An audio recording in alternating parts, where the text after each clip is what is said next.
Pastor Marquinhos, eu queria que a gente voltasse lá para trás. Ô, glória. Eu quero que o Senhor conte para a gente o que o Senhor era antes de ser pastor, como era a sua vida e, de preferência, como foi a sua conversão.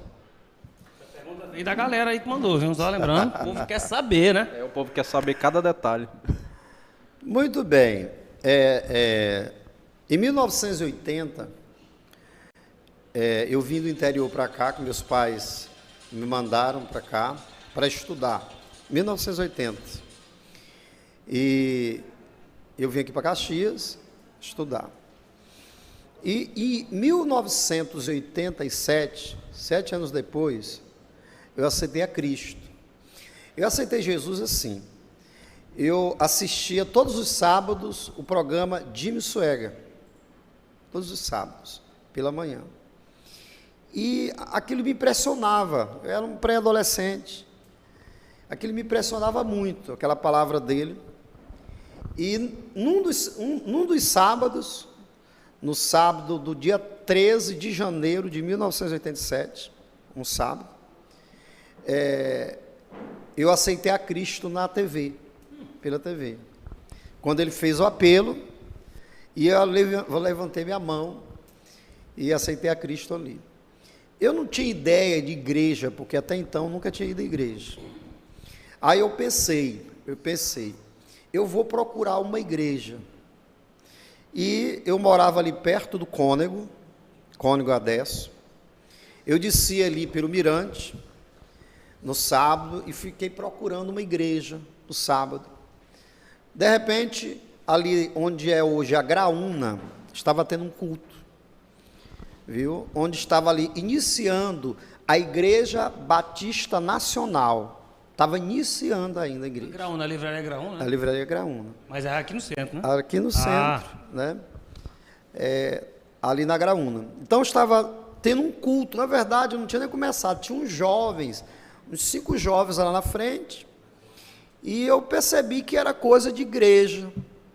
E eu parei, não tinha começado o culto. Eu perguntei se ali era igreja, e disseram que era, não tinha nem nome, porque o trabalho estava começando. E eu esperei um pouco ainda, outros jovens chegarem, se juntaram mais ou menos uns 8 a 10 jovens, fizeram o culto, mas não chamaram as pessoas na frente, como na TV, sim. Que o pastor pregou e chamou as pessoas para frente. Aí eu voltei assim um pouco desapontado, porque não me chamaram. Voltei no outro dia, para a mesma igreja. E lá chamou no final, me lembro que na época quem pregou foi o pastor Moraes. E a pregação dele foi em Hebreus capítulo 3, versículo 2. Marcou mesmo, Como escaparemos nós se negligenciarmos tão grande salvação? Essa foi a pregação dele, dia 14 de janeiro de 1987. 36 anos, 5 meses e 20 dias. Vai me dizer que lembra a hora também. A hora. Em torno aí de 20 horas e 20 minutos, por aí. Ele sabe a hora mesmo. Sabe a hora. E pastor Marquinhos, mas dentre essas pessoas que estavam nessa igreja, tem alguma pessoa que é conhecida do ministério hoje, que estava ali nesse dia? Nesse dia, no dia da minha decisão, estava a irmã Emília e a família dela, viu? Essas eram as pessoas conhecidas que estavam lá, a irmã Emília e a família dela. No sábado eu já me encontrei com a Nazaré, filha dela, que estava na igreja. E no domingo estava a Nazaré, estava a irmã Emília, estava a Cleia, estava o Assis, estava o Tota, estava a irmã Jesus, estava os demais familiares, né? Praticamente a igreja era, a maioria, 80% era a família da irmã Emília, mesmo porque a igreja era pequenininha. Estava começando ali a igreja. Então o senhor se converteu bem na época embrionária do Ministério Batista, né? Na época embrionária. Inclusive, na época não tinha pastor. Vinha um pastor, ficava vindo de 15 em 15 dias um pastor. Sim. De São Luís? Era de São Luís? Vinha de São Luís, hora de São Luís, hora de Teresina, porque na época a convenção era Maranhão, Piauí. Então, hora vinha de São Luís, hora vinha de Teresina. Amém, amém. Glória a Deus. Pastor Marquinhos, então a gente já ouviu aqui um pouco da sua história de conversão. E eu achei até um pouco parecido com a conversão do meu pai, o apóstolo Paulo Jorge. Porque ele se reconciliou, ele foi aqueles jovens que cresceram ali no caminho do Senhor, mas em um certo período da vida dele ele se desviou, e ele já contou pra gente que na adolescência ele assistiu uma pregação do evangelista Jimmy Swaggart, né? É um pouco parecido. O senhor poderia falar da importância do ministério desse evangelista para a época? Na época, o Jimmy Swaggart, ele, inclusive, nos anos 80, ele várias vezes, naquele livro que tem, como é que a pessoa aparece mais na televisão, né? Não, né? Não, o Corão não, que faz aquele levantamento de quem aparece mais na TV, quem... Sim. Esqueci. É uma pesquisa, né? É uma pesquisa. Na época, nos anos 80, o evangelista Jimmy Swaggart, a nível mundial, era o que mais aparecia na TV. Então, ele tinha um ministério mundial, viu? Mundial, não era só no Brasil, ele não. Ele já faleceu, né? Não, ele é vivo ainda. Ele deve ter uns 90 anos, a 90 e alguma coisa, mas ainda ele é vivo, viu? Jimmy Swaggart. Mas tem um ministério, ainda tem um ministério grande, mas na época o ministério dele era bem maior. Sim. E a importância do ministério de Jimmy Swaggart para mim é que a minha decisão foi exatamente através dele. Todos os sábados eu assistia. E aquilo foi tocando no meu coração, aquilo foi transformando, porque eu era um católico, eu era um católico praticante. O senhor veio do catolicismo, né? Eu fiz crisma, eu fiz primeira comunhão. A igreja aqui em Caxias, que eu frequentava, era a igreja São Benedito. Então, todos os domingos, eu assistia a missa na igreja São Benedito. Né? Quando era mês de maio, eu estava naquelas novenas.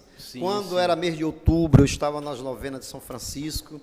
Então, Essa é mesmo? Então, eu era um católico praticante. Mas eu mesmo na adolescência, eu percebi que, num momento da minha vida, eu percebi que havia um vazio. E que, embora eu sendo um bom religioso, mas ficou faltando alguma coisa.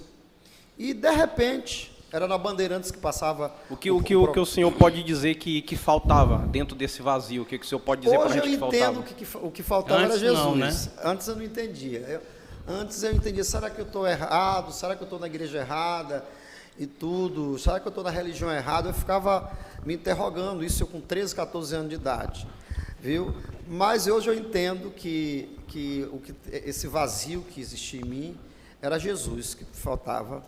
E o pastor Jimmy Swaggart, naquela última pregação que ele fez antes de eu me converter, foi essa, né? Que ele falou desse vazio do coração do homem que precisa ser preenchido, que só Deus pode fazer isso. E aquilo encaixou no meu coração, e naquele dia eu aceitei a Cristo chorando na frente da TV, e foi eu mesmo, por decisão minha, procurar uma igreja. Hoje eu estou na Igreja Batista da Paz, que na época não existia, a Igreja Batista Nacional. Isso. Não foi porque eu achei que a Igreja Batista Nacional era a melhor igreja, foi a que eu encontrei, porque eu não sabia esse negócio de igreja. O senhor acha que isso foi uma obra de Deus, o Espírito Santo lhe conduziu para essa igreja específica? Eu tenho plena certeza que foi uma obra de Deus. Deus me conduziu para essa igreja. E pastor Marquinhos, eu fiz mais umas... Eu perguntei para o senhor o que o senhor acha que faltava nessa época, porque aí a gente percebe como a religião morta nos aprisiona. E a gente não percebe. O senhor passou muitos anos ali sendo um católico praticante, mas ainda não tinha tido uma experiência genuína de conversão, né? Precisava dessa experiência pessoal e genuína, como você está falando, que eu, apesar de ser um religioso praticante, mas isso não me fez ter uma experiência pessoal. E o que a gente precisa, você que está me ouvindo, né? O que a gente precisa de fato é ter essa experiência pessoal com Deus, viu? A religião, ela não transforma a vida do homem. Quem transforma a vida do homem é essa experiência pessoal com Cristo. Então, quando o homem ele entrega a sua vida a Cristo e que tem um arrependimento genuíno, então a transformação ela começa a acontecer.